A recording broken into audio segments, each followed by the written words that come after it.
want to talk about why tracking is going to change everything. Development is going to start with awareness. Awareness is going to start with the measurement. If you can track something consistently, you can improve it deliberately.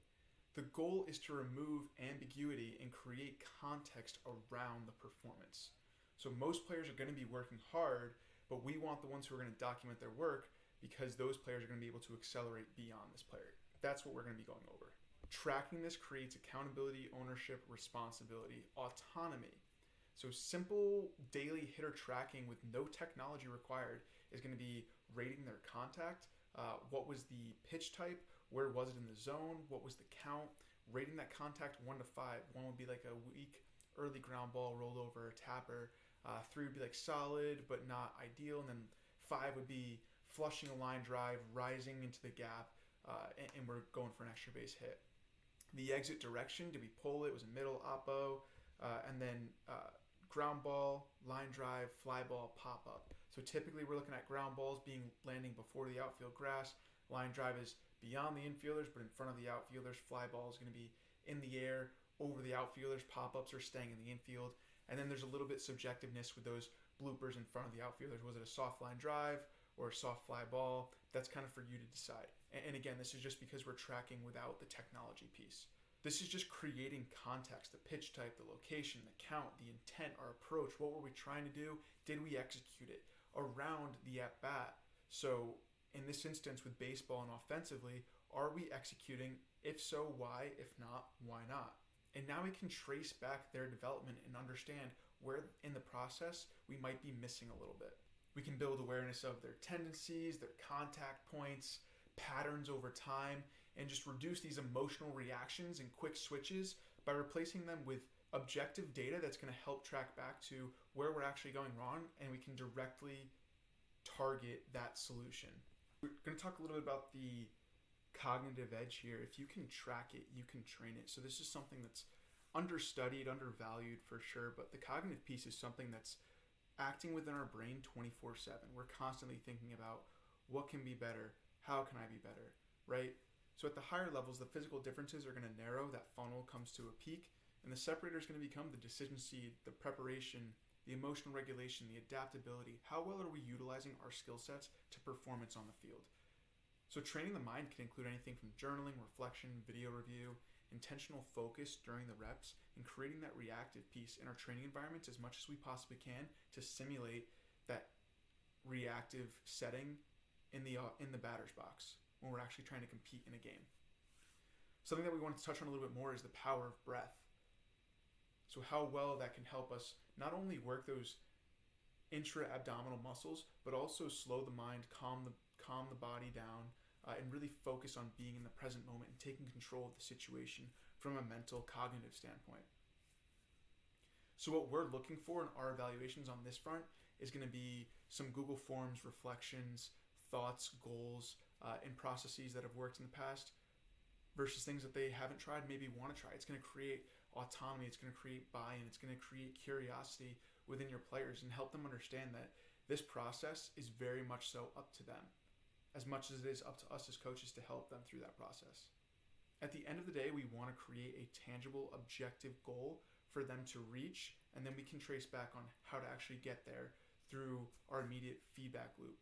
It's important to note how much improvement we should expect and in what timeline we should expect that in. It's going to create the transparency and the clarity that the player needs to then fully invest their time and energy with an expectation of where they're going to reach their goals. Even if that's just a rough estimate, it's going to help them relieve some of that tension as to why am I not improving, where should my numbers be at. We're helping them understand that there's a process to these things and it's not going to happen overnight. We believe that you should check as many of these boxes as you can as early as you can. From the strength, power, speed standpoints, you're really trying to hit these metrics by the time you're 14, 15, 16 years old, so then you can focus on those more important aspects a lot more in the cognitive piece, the reactive piece that comes with being an offensive baseball player. For most athletes, they're going to have limited individual training time.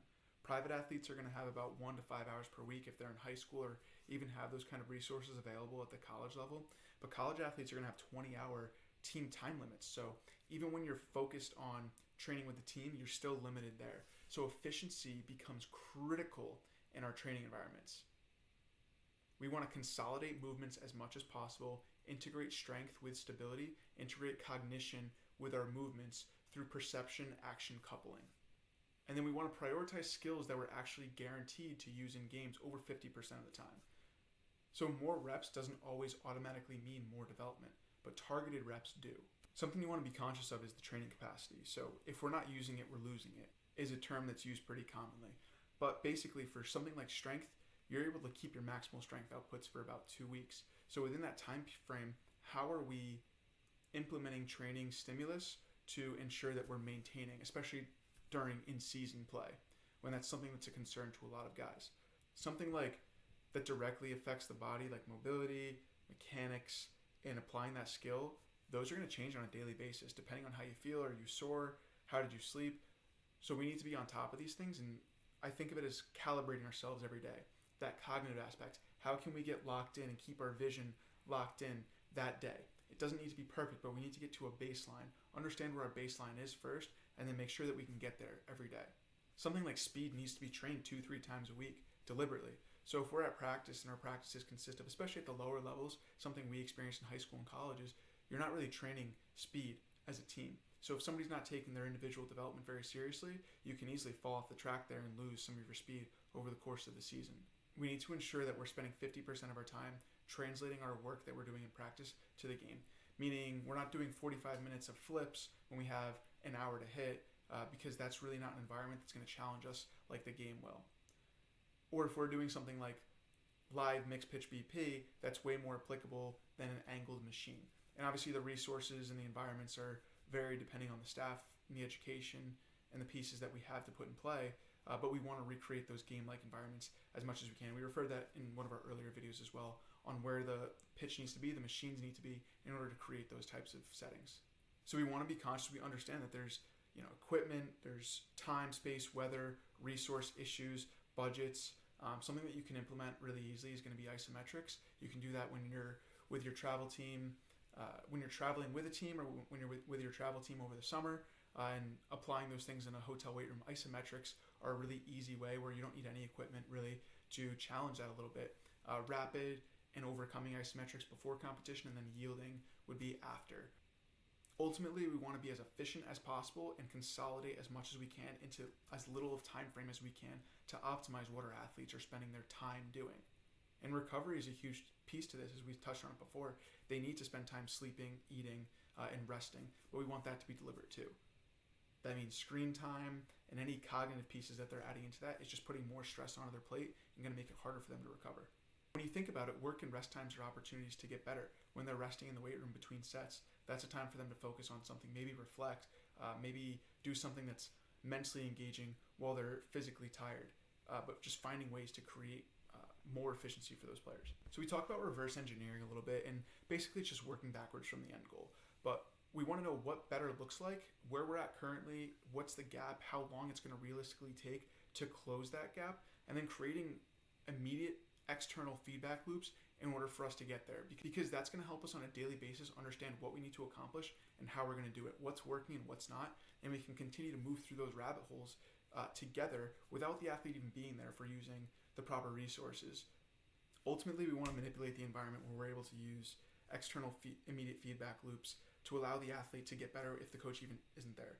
And they can understand if where they're going, what they're trying to do is helping them directly get to their goal or not. The 3 things that we would recommend is a tape measure, a stopwatch, and an 8-pound medicine ball for universal use purposes and what we have already tested in the system.